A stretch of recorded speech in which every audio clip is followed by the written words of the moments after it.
Hi everybody. Today we're going to be making our macro large top of our wind chime, and I'm going to be demonstrating how to do that. So you guys have already drawn your ideas out and been approved to be able to do this.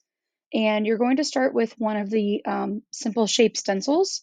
So I'm going to show you how to use the circle, and I'm also going to show you how to use um, potentially use something like a more defined shape of the state of Indiana. So let's say I'm going to make a circle into a dog or a cat head or something. When you're using your stencil, you do not want to put it right in the middle of your slab, your flat piece of clay, because it's going to take up so much extra room and extra clay, whereas you could use some of that clay for later or to attach to your big shape. So I'm going to take this and I'm going to use either a needle tool or I'm going to use a wood tool. So I'm going to get my needle tool. I'm going to use it kind of as a knife, and I'm going to cut around my shape all the way touching down to my fabric. I get the little boogers off of that, those little pieces. And by going to the side, if you notice how much extra clay I now have to cut from, to squish and make into a coil, or to save for our micros later.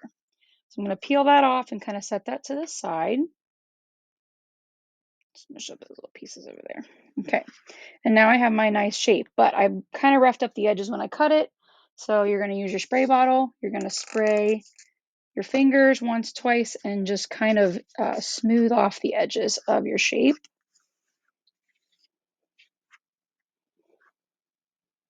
Okay, when you're done with that, you have lots of different choices. So let's say that I was doing a dog head.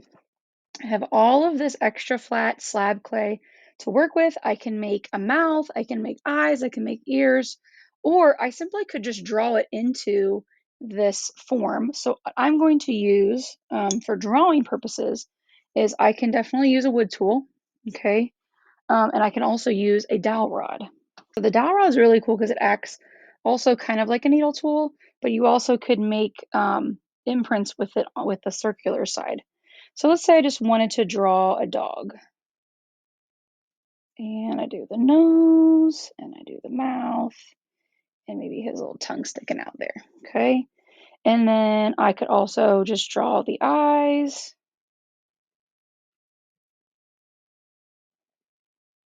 If I want to draw that on. And then I probably would need to attach the ears. So I'm going to, again, just draw from either from my picture that I have or from my idea of how I want to do my ears. Do them kind of an oval shape. I want them to match each other, so I'm going to line this one back up on that clay that I have, outline it. So then I have symmetrical matching ears, okay? So this is one way I could do it. Cute little doggy, right? Okay. I also could take same size pieces of clay and make round little balls. Now, for things that you're going to attach to the clay, remember that you need to scratch, attach, and smooth. So I'm going to make them about the same. I'm going to flatten them just slightly. And I'm going to scratch. You can use this tool. You can use your needle tool. Scratch the surface that I'm going to attach it to. I'm going to just spray some water right on that. And don't forget to press down. Okay. Pressing down really, really helps to finish that attaching. So the scratching we did, the spraying water is your glue. And then when I press it, that's my attachment part of that. Okay. Then you can also go along the edges and smooth it together. You can use this, you can use the wood tool. Any of those things would work. Okay. Because you can't forget the smoothing or that might still pop off. Now, I have a nice thick ear here. If you have anything too thin, it's not going to work. It's going to break on you, and you're going to be really sad later when it's broken off in the kiln. Also, I'm going to have a good surface to surface contact, so I wouldn't stick it like way out here. I'm going to overlap it on that part. So what I'm going to do is kind of outline where I'm going to get it. I'm going to put it down so then I can scratch the right area. Okay, I'm going to scratch the back of this. Scratch both sides. I'm going to spray just one part of it. And then I'm going to attach it, wiggle it, push it down just a little bit. You don't want too much. And then I'm going to blend and smooth the edges together. Okay. Now, I didn't talk about this before, but when you are scratching into the surface to draw, you don't want to press all the way down. If you do, you are going to cut your clay, you're going to compromise it, and then it's going to break. So you got to be really careful when you're scratching into the surface of the clay. I'm going to trace this side and go do the same thing.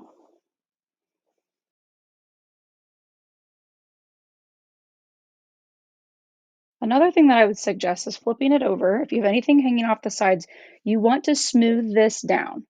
So I'm going to just take my thumb. That clay should be pretty nice and wet. I'm going to smooth it and make sure that it's fully attached. You don't have to scratch for this part. You're just blending. This is just part of your smoothing. Okay, and now those ears are really secured on there. They are most likely not going to rip and fall off. Okay, the other thing I can do is take the end of my dowel rod and make little spots for the eye part. Okay, and I could, make different pieces with this for the nose and the tongue if I really wanted to, but I think it's fine just the way it is. I'm actually going to add a little line for the tongue and add some little dots because dogs have those little specks on their mouths there. Okay, and there's my dog. Now, just so you guys know, I will be adding a hole for the top and holes for the bottom of whatever you design because you have to have something to attach it to when you're hanging it. So I will do this part for you.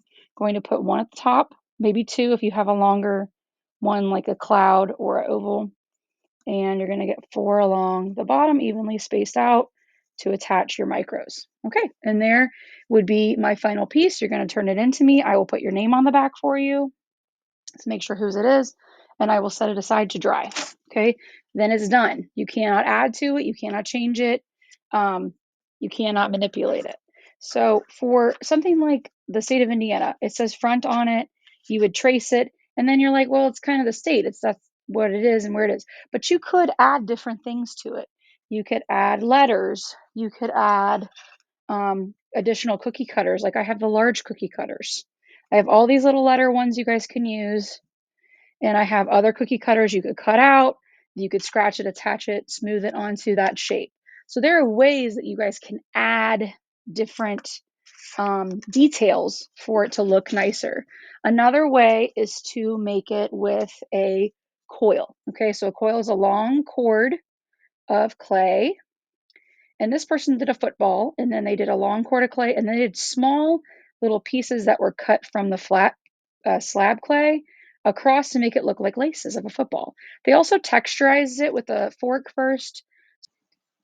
I'm going to go ahead and on my dog, I'm going to add some texture as if it was fur. So if you guys are doing like an animal, you could totally do the same thing and use the fork or the skewer for texturing. You could also use your needle tool, but I think these are a lot cleaner than the needle tool.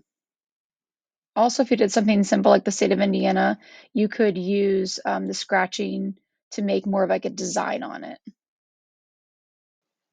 So another example is I could take some clay, squish it out, and I'm going to make a coil out of this. I'm going to put some water into it to keep it nice and moist. Put the moisture in. I'm going to squeeze it up, roll it on my hands, and then roll it on the table using my hands even pressure. And that's going to create your coil that you could do lots of things with. A couple more examples that I have. I have one where they used cookie cutters and then just scratched and attached those cookie cutters to the middle. And you have a cute little design. And then also, I do have some letter cookie cutters that you guys can use. And you can cut those out, scratch and attach them from your extra clay. Also, the M was made with a coil. So you could make letters with coils as well. So how am I going to attach my coil? I'm going to take my needle tool, and just like everything else, when I scratch and attach, I got to scratch the coil too. So I'm going to tic-tac-toe scratch across the entire length of the coil just on one little side. You don't need to do it on all the different sides. Then obviously scratch the surface of whatever I was attaching it to, add my water, put it on, smooth it, do what I want with it. I also could shape with it, like how the Elmo has the M. You could shape and move and bend it as well to whatever shape you would need. Okay. All right. You guys have any questions? Let me know. And I hope we have fun and have some really cool pieces.